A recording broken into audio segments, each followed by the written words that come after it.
ನಮಸ್ಕಾರ ವೀಕ್ಷಕರೇ, ನಾನು ಯಶೋಧಮ್ ಮಂಜುನಾಥ್ ಬಮ್ಮನಕಟ್ಟಿ. ತಮ್ಮೆಲ್ಲರಿಗೂ ಅದಮ್ಯ ವಾಹಿನಿಗೆ ಪ್ರೀತಿಯ ಸ್ವಾಗತ. ವೀಕ್ಷಕರೇ, ರಾಜ್ಯಾದ್ಯಂತ ಆನೆ ಬಂತೊಂದ ಆನೆ, ಇದು ಯಾವೂರಾನೆ ಎನ್ನುವ ಹಾಡನ್ನು ಎಲ್ಲರೂ ಕೇಳಿದ್ದೇವೆ.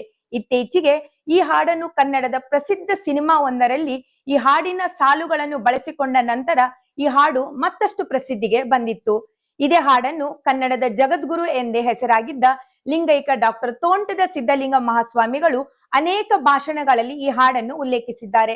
ಹಾಗಾದರೆ ಈ ಹಾಡಿನ ತಾತ್ಪರ್ಯವೇನೆಂಬುದನ್ನು ಈಗ ನೋಡೋಣ. ಆನೆ ಬಂತೊಂದಾನೆ, ಯಾವೂರ್ ಆನೆ, ಬಿಜಾಪುರದ ಆನೆ, ಇಲ್ಲಿಗ್ಯಾಕೆ ಬಂತು, ಹಾದಿ ತಪ್ಪಿ ಬಂತು, ಹಾದಿಗೊಂದು ದುಡ್ಡು, ಬೀದಿಗೊಂದು ದುಡ್ಡು, ಅದ ದುಡ್ಡ ಕೊಟ್ಟು, ಸೇರ ಕೊಬ್ಬರಿ ತಂದು, ಲಟ ಲಟ ಮುರಿದು, ಹುಡ್ರ ಕೈಯ ಕೊಟ್ಟು. ಇದು ಐತಿಹಾಸಿಕ ಘಟನೆಯೊಂದನ್ನು ತಿಳಿಸುವ ಕನ್ನಡ ತಾಯಿಯು ತನ್ನ ಮಗುವಿಗೆ ಸ್ಫೂರ್ತಿ, ಶೌರ್ಯ, ಸಾಹಸ ತುಂಬಲು ಹಾಡಿದ ಹಾಡು. ಈ ಹಾಡಿನ ಗತ್ತು ಸಹಜವು ಅಂದಿನ ವಾಸ್ತವವನ್ನು ಮಗುವಿನ ಮನಸ್ಸಿಗೆ ತಟ್ಟುವಂತೆ ಮೂಡಿ ಬಂದಿದೆ. ಬಿಜಾಪುರದಿಂದ ಆದಿಲ್ ಶಾಹಿಯ ಸೈನ್ಯ ವಿಜಯನಗರದ ಕಡೆಗೆ ಹೊರಟ ಸಂದರ್ಭದಲ್ಲಿ ತಾಯಿ ಮಗುವಿಗೆ ಕಥಾನಕ ರೂಪದಲ್ಲಿ ಹಾಡಿದ ಈ ಹಾಡು ಎಷ್ಟೊಂದು ಸಹಜವಾಗಿದೆ ನೋಡಿ. ತಾಯಿಯು ಮಗುವಿಗೆ ಆನೆಯನ್ನು ತೋರುತ್ತಾ ಮಗುವಿನ ಆನೆಯ ಬಗೆಗಿನ ಕೌತುಕವನ್ನ ಹೆಚ್ಚಿಸುತ್ತಾಳೆ.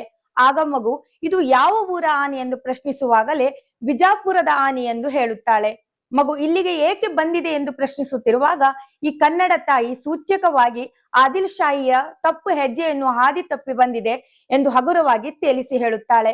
ಹಾದಿಗೊಂದು ದುಡ್ಡು, ಬೀದಿಯಲ್ಲೆಲ್ಲ ದುಡ್ಡು ಎಂದರೆ ಕನ್ನಡ ನಾಡಿನ ಶ್ರೀಮಂತಿಕೆಯನ್ನು ಮಗುವಿಗೆ ತಿಳಿಸುತ್ತಾ ಅದೇ ದುಡ್ಡನ್ನು ಕೊಟ್ಟು ಕೊಬ್ಬರಿಯನ್ನ ತಂದು ಆದಿಲ್ ಶಾಹಿಯ ಆನೆಯನ್ನು ಓಡಿಸಿ ಎಂಬ ಶೌರ್ಯವಾಣಿಯ ಸಂದೇಶವಿದು. ಇದು ಮಗುವಿಗೆ ತಾಯಿಯ ಪ್ರೇರಣೆ, ಶೌರ್ಯ, ಸಾಹಸದ ತರಬೇತಿ ಎಂದರು ಸರಿಯೇ. ನಮ್ಮ ಈ ಮಾಹಿತಿ ನಿಮಗೆ ಇಷ್ಟವಾದರೆ ಲೈಕ್ ಮಾಡಿ, ಶೇರ್ ಮಾಡಿ.